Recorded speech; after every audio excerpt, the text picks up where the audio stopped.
Bem, vamos ter agora uma conversa com o clínico geral Salomão Khawaja. Tem aí consequências e sequelas da Covid, entre outros assuntos.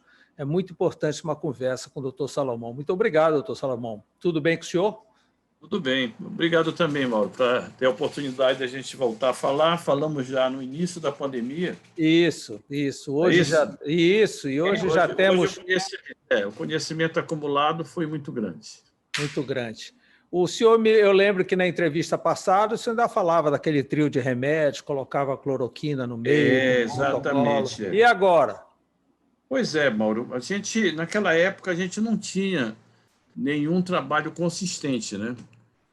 Sobre a evidência científica que comprovasse que esse remédio fosse efetivo, né? Hoje, e até ontem eu participei de uma reunião com o pessoal do Sírio, onde houve uma revisão sobre das diversas modalidades de tratamento, né?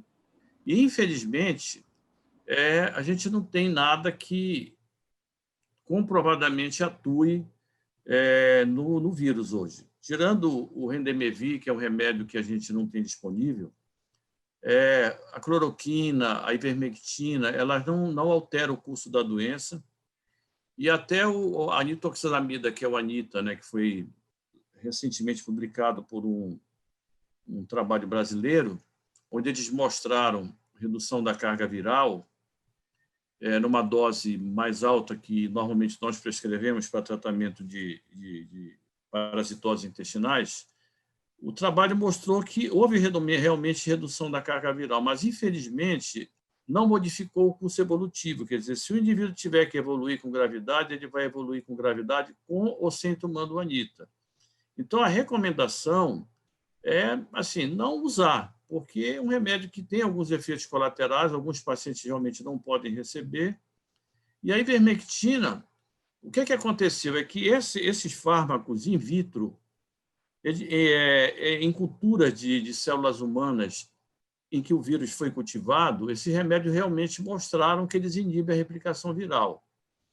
Mas a dose que a gente teria que alcançar no organismo é muito mais do que a dose que está sendo usada.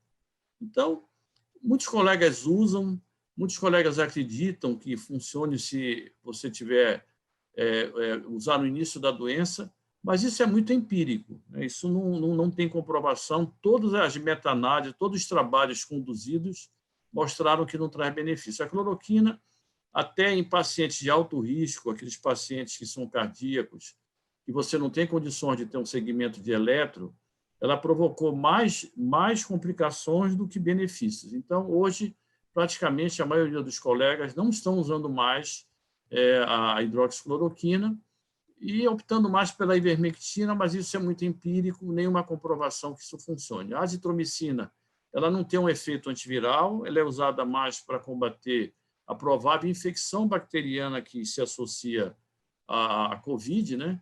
E que, na verdade, está presente em 15% a 20% dos casos. A gente tem uma infecção no início do quadro por bactérias associadas à Covid. Bem, então, qual agora está surgindo aí, estão falando em segunda onda, aumentou a demanda, principalmente nos hospitais particulares, e qual é o protocolo exato que estão usando, doutor Salomão? Bem, muita gente, Mauro, ainda utiliza os protocolos antigos, né? Utilizando o mesmo esquema antigo. Mas, como eu falei para você, isso é uma decisão pessoal de cada médico. O médico decide se vale a pena usar ou não. Mas ele já tem, hoje nós já temos uma evidência científica que isso não modifica, né? Inclusive, nessa conferência de discussão de tratamento, eles aconselham usar sintomático, remédio para dor, remédio para febre, hidratação, remédio para controlar a tosse, principalmente nos primeiros dias, já que a doença costuma ter um curso evolutivo relativamente leve até o 5º dia. Então, a gente tem que avaliar a gravidade a partir do 5º dia. Então, não adianta ficar fazendo tomografia nos primeiros dias. Aí, muitas vezes o paciente diz, doutor, eu não entendo como é que a minha tomografia estava normal e eu estou tão pior. Porque ele fez nos primeiros dias. E a doença geralmente começa a complicar depois do 5º. Do 5º ao 10º dia é quando realmente a gente vai ter as complicações, né?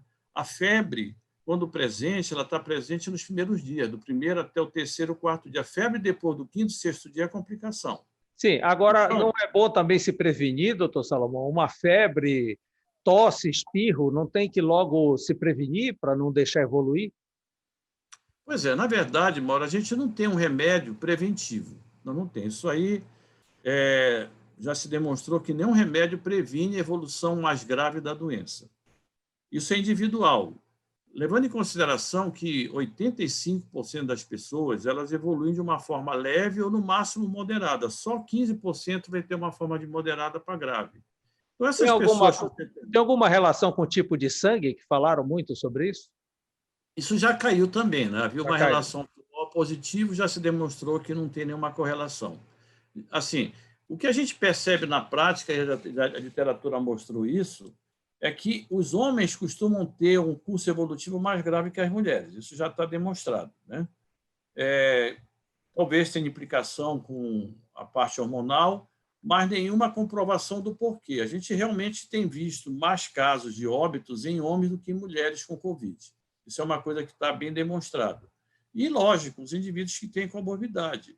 A obesidade, o diabetes mal controlado, com toda certeza, são fatores muito importantes na evolução clínica dos pacientes. Já entra na briga com dificuldades, né? Que já entra dificuldades. A obesidade ela traz muitos problemas. O paciente já tem uma respiração ruim, principalmente se ele tem uma obesidade mais grave, já tem apneia, já vai ter dificuldade para fazer a pronação, que é uma das coisas que nós recomendamos muito nas formas mais graves de doença. Então, tem muitas dificuldades realmente, a gente tem percebido isso. E os indivíduos que apresentam doenças crônicas, né, que são mal controlados, costumam ter um curso evolutivo mais sério também. E como é que o senhor está lidando já com as consequências? Já tivemos tanta gente acometida e agora estão aparecendo sequelas. Quais as principais? É verdade, Mauro. Inclusive, na Inglaterra, eles criaram um serviço lá, e em São Paulo também. Eu acredito que aqui em Belém, eu não sei se já tem algum serviço público fazendo segmento, a faculdade. Na Inglaterra, eles têm um serviço de acompanhamento, né? O que é que a gente conseguiu aprender, né, com isso? Nós sabemos que muitas viroses elas deixam sequelas e deixam algumas complicações que se prolongam. Aí a própria chikungunya, que tivemos um surto alguns anos atrás, muitos pacientes ficavam com fadiga crônica, tinham queixas articulares por meses, alguns até com queixas articulares que se levavam à deformidade. Então, não é propriamente só a Covid. O problema da Covid é a gravidade que ela evolui, do ponto de vista de comprometimento pulmonar, da perspectiva do paciente precisar de uma terapia intensiva. Então, tudo isso tem consequências. E o que é que eles verificaram lá? Que a maioria dos pacientes com doença leve, eles se recuperam com 14 dias. E com doença grave, até 30 dias. Mas mesmo esses pacientes, eles podem persistir com algumas queixas que podem demorar alguns meses. Por exemplo, fadiga. Mesmo nos pacientes que tiveram forma mais leve, eles podem sofrer uma fadiga durante semanas. Os americanos demonstraram que até metade dos pacientes que tiveram Covid ficam com fadiga, com dores generalizadas, com dor de cabeça. E aqueles que tiveram doença mais grave, esses sim, esses podem apresentar problemas principalmente neurológicos e que têm relação direta com a cognição. Muitos ficam com dificuldade de memorização, ficam com déficit cognitivo, principalmente aqueles que têm o que a gente chama de síndrome de terapia pós-intensiva. São aqueles pacientes que ficam muito tempo em terapia intensiva, quando eles saem muito debilitados, com grande perda muscular, muitos desenvolvem neuropatia, muitos desenvolvem dificuldade da marcha, além de ter uma grande dificuldade na saúde mental e na cognição. Então, isso são coisas que a gente tem. E o que a gente tem verificado de rotina também, tem feito com uma certa frequência, os pacientes com doença mais grave, a gente tem acompanhado com os cardiologistas, porque não é infrequente esses pacientes desenvolverem complicações cardíacas mais tardias da Covid. E alguns chegam até a desenvolver complicações pulmonares, que talvez aqueles que passaram por doença pulmonar mais severa eles podem desenvolver fibrose pulmonar e ficar realmente com restrição na função pulmonar. Isso tem se percebido no mundo inteiro. O senhor sugere um check-up pós-Covid? Com certeza. Eu acho que, depois do Covid, as formas leves, você faz uma rotina de exames, né? E, em geral, esses pacientes se recuperam muito bem. O olfato, que é um dos sinais mais característicos da doença, a perda do olfato e a perda do paladar. Pode demorar 7 dias, mas tem pessoas com 3 meses que agora que o olfato e o paladar estão retornando. Eu não tenho assim nenhuma descrição da literatura se tem alguém que perdeu definitivamente o olfato e o paladar, mas eu tenho casos de pessoas com até 3 meses que o paladar e o olfato ainda não recuperaram. Então, eu recomendo todo o paciente que teve uma forma moderada para grave que procure o pneumologista para fazer uma avaliação da função pulmonar. O colega vai fazer prova de função pulmonar para ver se o indivíduo teve perda de função pulmonar. No paciente com mais idade, é prudente fazer um segmento cardiológico, porque alguns pacientes desenvolvem uma forma de miocardite. E aqueles que passaram por um período crítico, e principalmente estão com déficit cognitivo, é importante também fazer uma avaliação neurológica. Esses pacientes vão precisar de uma equipe multidisciplinar, vai precisar de uma reabilitação, principalmente o paciente que passou por muito tempo na terapia intensiva, de uma reabilitação fisioterápica, de uma reabilitação nutricional e uma reabilitação até com instrutor físico para recuperar a massa muscular perdida. Então, é uma doença que realmente trouxe muitos aprendizados para a gente, porque nós não estávamos preparados, aprendemos muito. Nunca se publicou tanto artigos médicos sobre uma única doença em tão pouco tempo. Olha, só de artigos sérios a gente tem mais de 2.000 publicados nos últimos meses. Muitos nem sempre são definitivos, né? Até porque a doença cada vez mais nos traz novidade e, principalmente, hoje, o que se discute é a parte de coagulação no paciente que teve Covid grave. Por quanto tempo eu tenho que manter esse paciente anticoagulado? Por quanto tempo eu tenho que monitorizar através de um exame chamado dímero D? Enquanto o dímero D estiver alto, eu tenho que manter esse paciente anticoagulado para evitar complicações trombóticas. Então, isso tudo nós aprendemos. Aprendemos o momento que nós temos que usar corticoide, dose plena, aprendemos o momento que nós temos que usar anticoagulação, ou seja, a mortalidade diminuiu porque nós passamos a conhecer melhor a doença. Tem mais informação, tem muito mais informação sobre os danos que a doença provoca. Muitas vezes a gente, até no início, na tentativa de salvar, é possível que a gente tenha exagerado em algumas condutas, né? Com toda certeza. Poxa, que coisa. E venha cá, doutor Salomão, e a questão psicológica? As pessoas estão reclamando muito com dificuldade de dormir, estão reclamando muito de ansiedade. Isso também é uma consequência paralela, não? Na verdade, o que é que já se identificou hoje? Muitos pacientes que tiveram Covid, mesmo pacientes com formas mais brandas e até as formas mais graves, eles têm desenvolvido uma síndrome chamada síndrome da fadiga crônica. Isso demora, até porque a gente não conhece exatamente todo o mecanismo que leva a ela. E muitos pacientes com Covid desenvolvem a síndrome do estresse pós-traumático. E é uma coisa impressionante a revolta. E eles ficam assim, eles modificam o comportamento, eles modificam o pensamento. Você imagina um indivíduo que fica na UTI meses, semanas, principalmente se ele ficar consciente, vivenciando aquele ambiente de estresse máximo, é evidente que ele pode até passar por um período de delírio pós-traumático, síndrome pós-traumático. Isso a gente tem visto com certa frequência, principalmente nos pacientes que passaram por forma mais grave da doença e ficaram mais tempo internados na UTI. Então, precisa realmente o acompanhamento. Como eu digo, o acompanhamento do paciente pós-Covid, o americano chama isso de longo Covid, né? A tradução para o português seria longo Covid. Porque a maioria, como eu disse, com as formas leves, se recupera até 14 dias e os pacientes com formas mais graves até 30 dias. Mas isso ocorre só na metade dos pacientes. A outra metade vai ter exatamente essas queixas pós-Covid, que o americano chama de longo Covid, né? com O senhor todas essas... O senhor está otimista com a chegada das vacinas ou a coisa será politizada, até judicializada? Pois é, Mauro, isso é um outro problema que nós enfrentamos, né?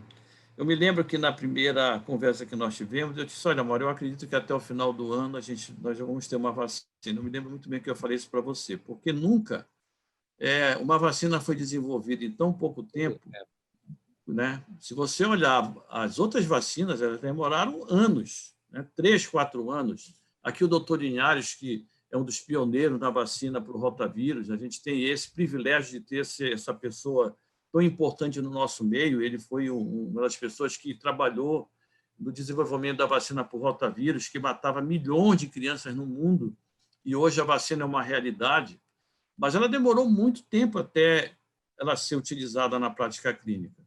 E você vê que com 6, 7 meses a gente já está com ensaio de fase 3 e algumas talvez já entrem em fase 4.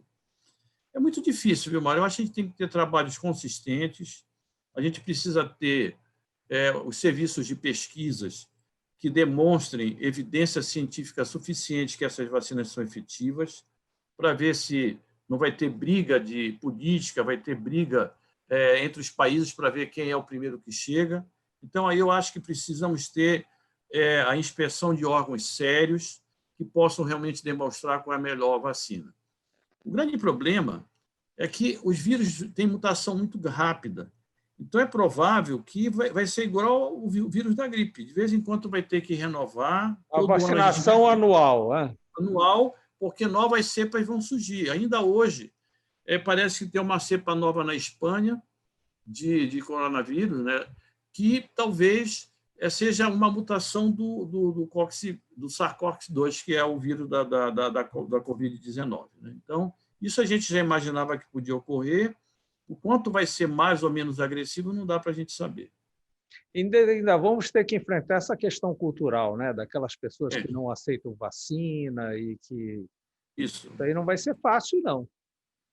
E Belém nós voltamos é uma doença comunitária, não é uma doença individual. Não adianta eu resolver o meu problema se o meu círculo também não estiver protegido, né? Eu concordo. Eu acho que a gente teria que ter um maior rigor. E isso a gente não tem. Você vê que não sei quantos % da população aqui em Belém usa medidas efetivas. Eu tenho dúvidas, porque eu saio na rua, vejo a maioria sem máscara, aglomerado. Só para você ter uma ideia, saiu uma pesquisa recente agora, foi publicado semana passada na principal revista médica nossa, que é o New England. Bastam 300 partículas do vírus para que o indivíduo seja contaminado. Se nós falarmos durante 1 minuto e eu tiver contaminado, eu elimino 400 partículas. E cada partícula tem mais ou menos 7.000 vírus. Então, uma pessoa falando 1 minuto, ela transmite quase 700.000 vírus. Basta 300 para contaminar uma pessoa. Então, por esse motivo que o ambiente fechado, mal ventilado, com muitas pessoas, a transmissão é muito grande. E a máscara de pano nem sempre protege o indivíduo que está com a doença, porque ele vai contaminar outras pessoas. Então, esse cuidado, saiu agora essa publicação mostrando o quanto o vírus é infectante para o ser humano. Nada fácil. Basta falar 1 minuto. Se o indivíduo tiver com vírus, ele vai contaminar todo mundo. Doutor Salomão, muito obrigado por essa sua consulta pública. É sempre muito importante as suas análises. A gente sabe que o senhor estuda permanentemente e isso é novo, tem que ser estudado. Muito obrigado por essa entrevista. Eu só queria dar uma informaçãozinha final, que hoje nós sabemos que muito da nossa imunidade ela é recuperada durante o nosso sono. Nosso sono restaura a nossa imunidade, restaura nossas células de defesa. Então, a recomendação é tentar dormir pelo menos 7 horas, porque você dormindo melhor, você vai melhorar a sua imunidade. Isso não tem a menor dúvida. Juntamente com uma boa alimentação e uma prática regular de exercício, né? Que isso são práticas de saúde saudável. Que bom. Muito obrigado por todas essas recomendações, muito obrigado pela entrevista e boa noite para o senhor. Também, boa noite, Mauro. Até a próxima vez. Um abraço. Tchau.